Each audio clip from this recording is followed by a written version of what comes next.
What's going on, Jerome's? A beautiful Saturday. Birds are chirping and stuff, and it's time for another Vikings news dump. So, sorry this wasn't out earlier. Mommy and Daddy were having some good times on Friday. Yeah, it's weird. It's weird getting out of the house. Anyway, it's honestly the first time in months that I've been wearing pants on a Friday night. Usually just home, watching movies with the kids, having some pizza. It's fantastic. But also fantastic is Madden 25. Also, how come they always do it a year ahead? Because it's the 2024 season, but it's Madden 25. But yes, the season ends in, I don't know. But RM area, EA Sports will announce the cover athlete for Madden NFL 25 this upcoming Tuesday, June 11th. Now, I don't believe in the Madden curse. I just really don't think it's a thing. Maybe Mahomes broke it. Who knows, man? But I just feel like it's cognitive dissonance. But yeah.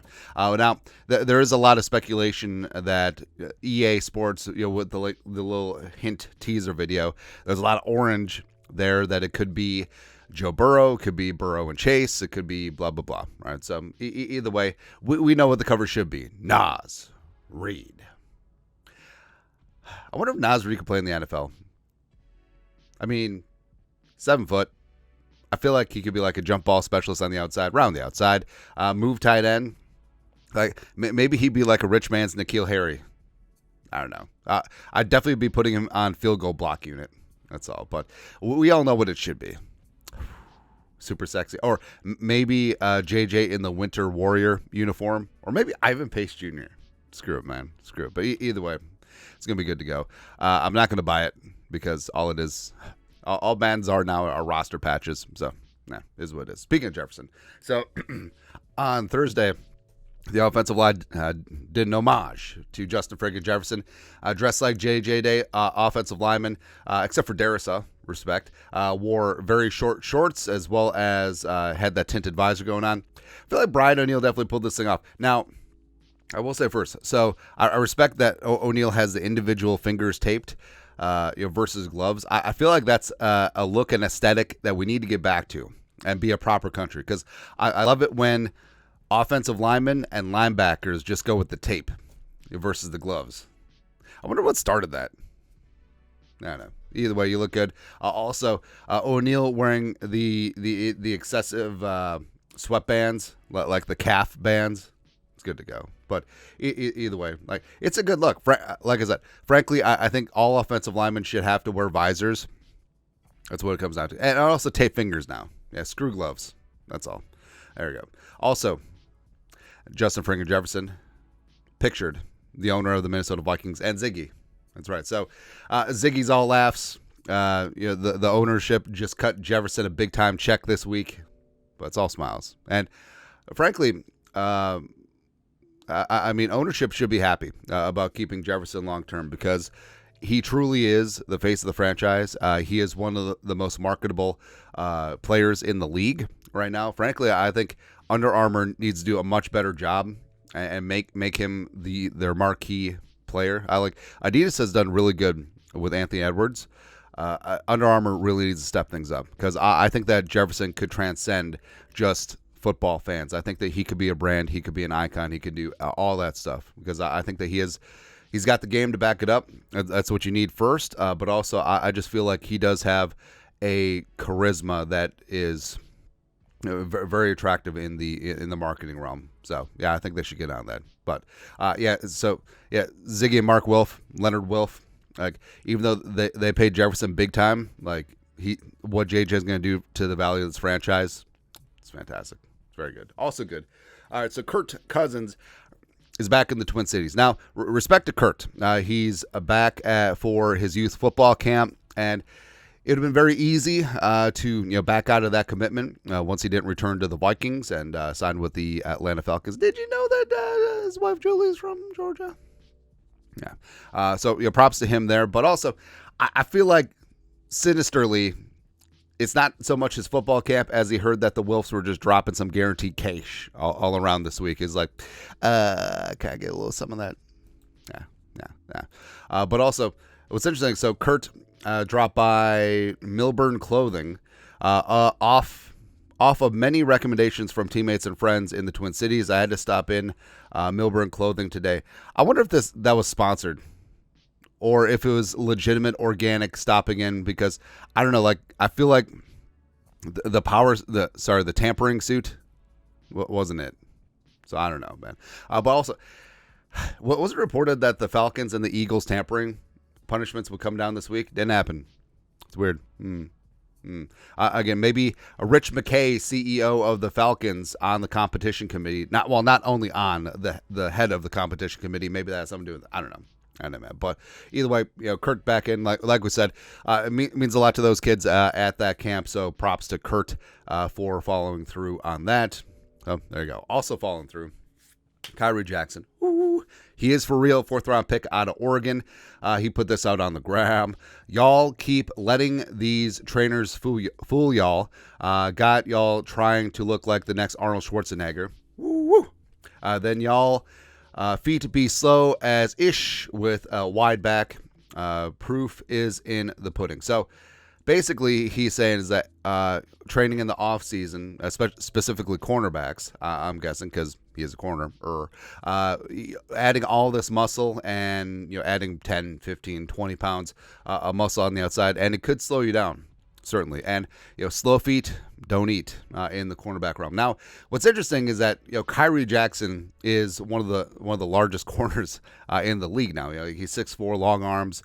So I mean, he's coming from a position of having supreme physicality as a corner. And also the knock against him is that he is not as fleet of foot as some of the other corners. But I don't know. So he does have a unique perspective as opposed to, say, if he was like 5'9", 5'9", say he was Emmanuel Forbes, right? And all of a sudden that he's trying to add weight, but can't. I don't know, man. But again, it's an interesting perspective coming from an NFL corner about, I mean, size is size, but foot speed is important. Also be 6'4". That certainly helps too. Yeah. Now, speaking of corners, so it's something that you love to see. Vikes fan page put this together. More mentoring from Vikings cornerback Byron Murphy to Dwight McLaughlin, UDFA out of Arkansas. Murphy could have easily left after practice, but instead helps out the young UDFA, showing him some on-the-field technique. Now, this is important too. So Murph, I mean, he's got family, got kids and stuff, and it was the last day of mandatory minicamp. So a lot of guys on Thursday were getting out of Dodge, having a long weekend before showing up to voluntary OTAs next week, or maybe not, if they weren't going to show up, and then that's the start of summer vacation. All right, so Murph is taking time out of his day, his personal time, to work with McLaughlin, and that's leadership. That's awesome from Murph. Also, McLaughlin, so rookies come into the league, whether you're first round pick or undrafted, and think that they just invented football. And for McLaughlin to have the humbleness to be able to ask, hey, Murph, you're a veteran. You've been around this league for a while. I want to learn what you know. So could you work with me? Just that willing to work, willing to grind, that grittiness. I love that. Again, props to Murph for giving his time, and props to McLaughlin for asking for his time. All right, so a lot of times ego doesn't allow either side to do that work, but I think it speaks to the culture of this locker room. It's really good. Sticking with the corners, Vikes fan page again.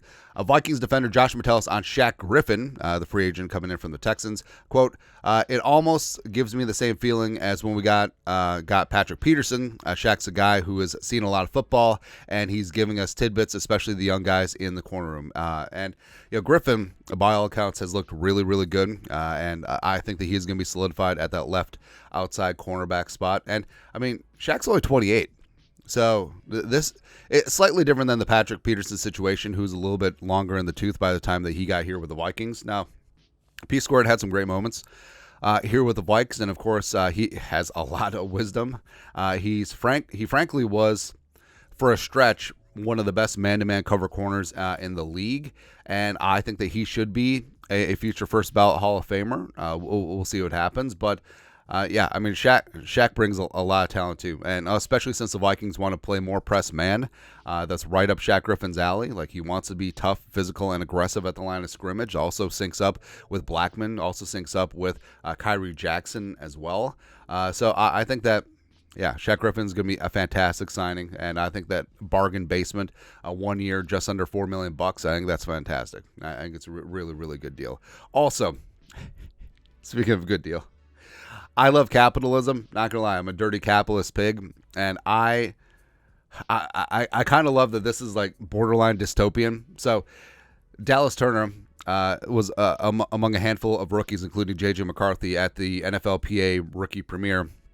I mean, they were asked to draw their team's logo from memory. Now, Dallas Turner cheated. Well, if you ain't cheating, you ain't trying. So he's glancing at his phone, taking a look at the Vikings logo, and then he still came up with, I don't know. He looks like every single dude from Wabasha, but I don't know. Like, Dallas Turner made up a very unique logo, but of course it got slapped on a shirt, man. So Fanatics.